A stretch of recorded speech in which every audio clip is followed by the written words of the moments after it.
হরে কৃষ্ণ প্রভু। হরে কৃষ্ণ। এখন আমাদের মাঝে আসছেন বিশ্বজিৎ প্রভু।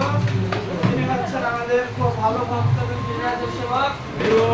এবং আপনাদের মাঝে হচ্ছে যে বিশেষ জয় সুখময় কৃষ্ণ দাস অধিকারী প্রভু। আরো উপস্থিত নরসিংপুরের বিশেষ প্রচারক নামহন্ত প্রচারক বিশ্বজিৎ কৃষ্ণ দাস প্রভু। তার সাথে সহযোগিতায় আছেন জয়। আমরা দেখতে পাচ্ছি যে এখানে মহারাজ কি জয়।